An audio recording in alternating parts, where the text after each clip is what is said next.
Hello, my friends. My name's Alane Freund, and I'm a family therapist and a highly sensitive person. And I'm here today to share one of my new favorite books, Violet Shrink. Let's see here. I'm going to see how I'm only learning to read books on Zoom. This is a lovely book, and I found myself as a child and many of the children I know in this book. So I want to especially thank Christine Baldacchino for writing this book. I'm going to read it here, and I hope that if you enjoy it, you will buy this book for your own inner child or for a child you know. And invite your children to come and listen to me read. It's quite lovely. This book is called Violet Shrink by Christine Baldacchino and illustrated by pictures by Carmen Mock. Thank you, Christine and Carmen, for such a lovely book. There is Violet Shrink. Notice her headphones and her glasses are purple. I wonder what her favorite color is. Violet Shrink wears glasses like her father, Victor, but she has much more hair on her head. She likes to listen to music through her purple headphones and make her own comic books under a tent of blankets in her room. See this white right here? It's hard to tell, but that's the tent of blankets. I think it might be, yes, it's tied to the corner of her bed to stay up. I used to turn my dining room chairs in my house. I used to turn them upside down and drape blankets and sheets over them and use their legs to make a tent. So at school, when it's time to play outside, Violet likes to spend the time alone. She collects leaves, stones, and dandelions to bring home and put on her windowsill. Violet likes birds, especially the birds that visit the feeder in her backyard every day. There are things that Violet doesn't like too. That's Dad. Violet doesn't like celery in her soup. She doesn't like brand new crayons breaking the first time she uses them. And she especially doesn't like finding hairs on the kitchen table, even if they aren't her own. We all have things we don't like, right? What's going on here? Do you see what's in Dad's hands? And parties. Violet really doesn't like parties. Her father reminds her that she likes cake, music, and games, and those things are all things you can find at parties. Violet wants to tell her father that while she likes all those things, she doesn't like them at the same time, not all at the same time. Being around a lot of people makes her palms sweat. Sometimes her ears feel hot or her stomach aches. Sometimes she squeezes her teeth together so hard that her head hurts.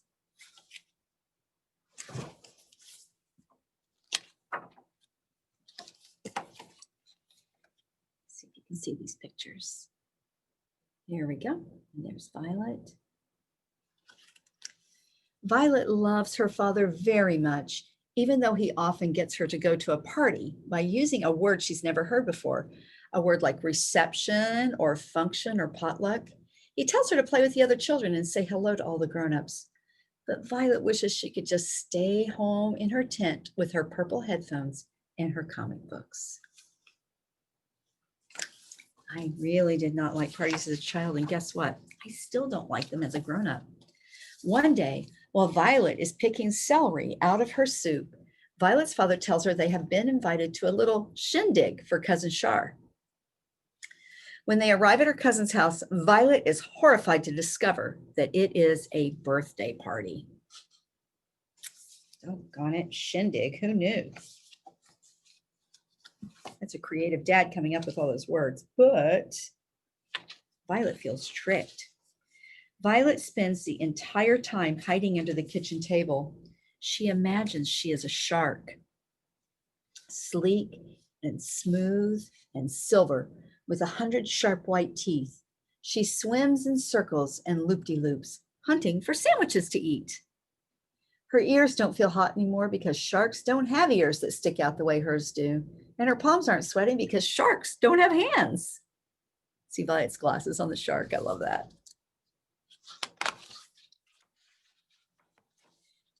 Just 2 weeks later, Violet's father tells her they are going to an anniversary bash for Auntie Marlene and Uncle Laley. The word bash reminds her of loud things like drums, fireworks, or pots and pans banging together. Sure enough, bash turns out to be another word for party. Make sure you say hello to everyone, Violet, and play with your cousins, her father says when they get there.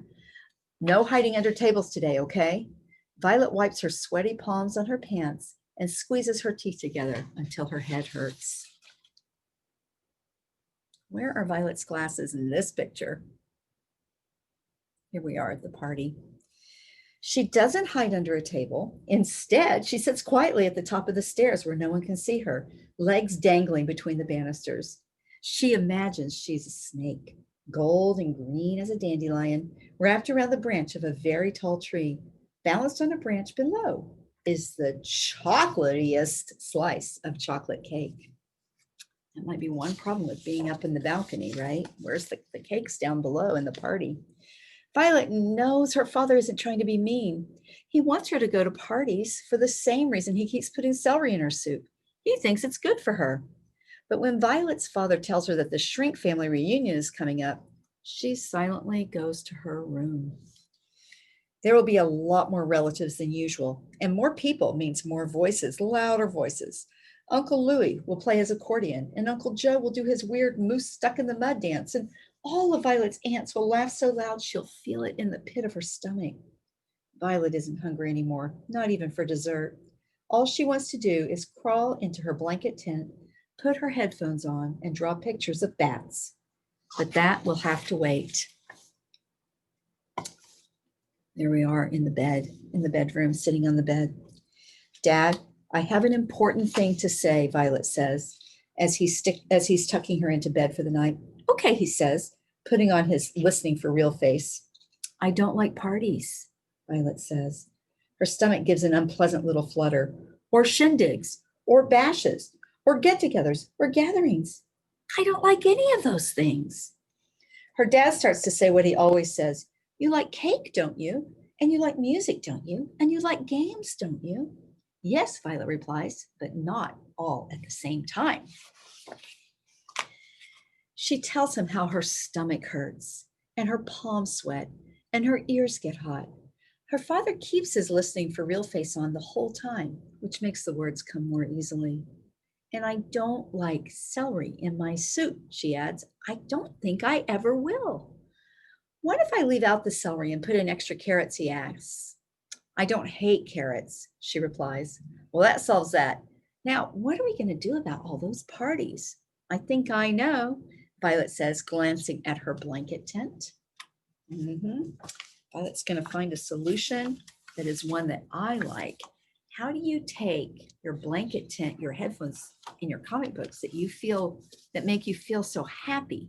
How do you take them with you when you have to go to some kind of a party in a way that is doable? Here's the big family reunion. Woo, lots and lots of people. I don't see Violet yet. The Shrink family reunion ends up being quite the wing-ding, as Violet's father would say. As expected, Uncle Louis plays the accordion, and Uncle Joe teaches all her cousins how to do his weird moose stuck in the mud dance. Everyone laughs loudly, and someone breaks a big, ugly lamp that Auntie Mary says she never liked anyway. Where's Violet? I bet we're going to find out. We're getting to the end. I can't get the page turned. Does this ever happen when someone reads you a book? But for the very first time, Violet's stomach doesn't ache. Her palms don't sweat, and her ears don't feel hot.